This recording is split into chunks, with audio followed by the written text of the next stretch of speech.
Hi, my name's David May, and I've been on staff here at the Gathering Church for 13 years. Actually, when I first came on, my role at the church was as the pastor's senior saints. And so I was hired to kind of walk with and assist all of our, elderly people in the church. Growing up in West Virginia, our family, I wouldn't say we were poor, but we didn't have a lot. My father was a coal miner, and a lot of times there would be strikes and they weren't working. And so, I've just always been around people who did not have an abundance of food. And it just impacted me deeply. I saw my parents always trying to help other people who didn't have, even when they didn't have. And so I believe God sowed that into my heart as a young child growing up.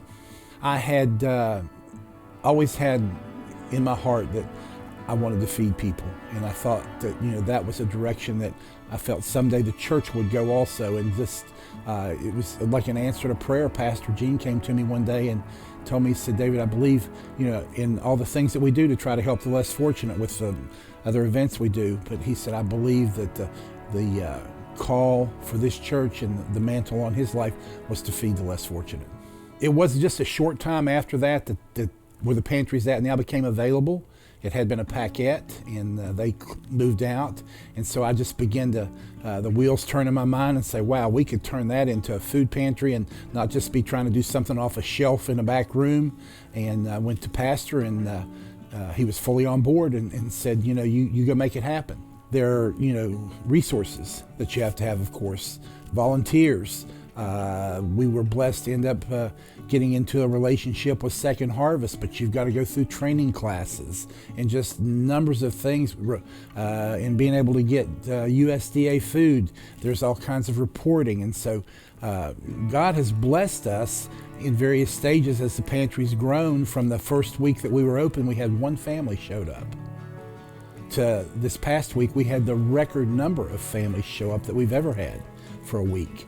And God has always provided, but at the forefront to all that, we have great donors and business partners and relationships. The church has always been the one that saw to it that we had our needs, even when the church struggled. When you see people coming, they're coming, however many that may be, and you see shelves that are almost bare, it hurts because they're coming to you with expectations that they have a need and a true need to be able to feed their children or their family, and you don't have enough there to be able to meet that need.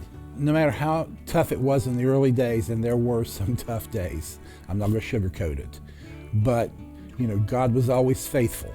There's never been a week when a family came to the food pantry at the Lord's Child to get something to eat that they were turned away because we didn't have anything. God honors faithfulness.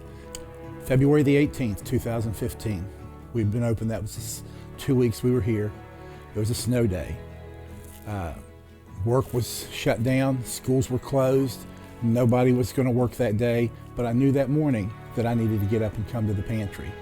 My wife even told me, why are you going? Because there's not going to be anybody there. And I said, Diane, there's somebody that needs to be fed. I know there is.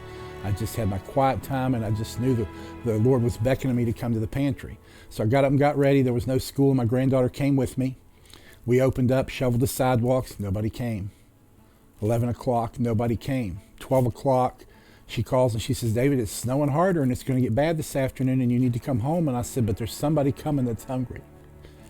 And I finally told her, I said, if they're not here at 2 o'clock, I'll leave. At 10 minutes till 2, a car pulled up out in front of the pantry, and a lady looked at me through the window. And I stepped outside, and she said, are you open? And I said, yes, ma'am. Come on in. She came in, and almost immediately coming through the door, she began to weep. And she said, I have 3 children, and the pantry that I go to, this is my only day off, and it's closed today, and I have no food. So Emma and I loaded her up and just put tons of food in her car, carried it out to her vehicle for her, and as she left to leave and we waved goodbye to her, the Holy Spirit spoke to me and said, because you were faithful with the one, I will let you feed thousands. I don't consider it a job. I look forward every day to getting in my truck and going and picking up groceries, coming down here and stocking shelves. It's a call upon my life. And when you see these people, they're no different than you and I. They have children. They have spouses, they have mothers and fathers that they're trying to help, and they have legitimate definite needs, and they're so thankful for what we're able to do for them. And it has just completely changed the way I look at people. You know, the pantry has fed over 35,000 people since it started 5 years ago. Going back to the day that one family walked in the first week we were open, I would have never believed that 5 years later 35,000 people would have been fed through there.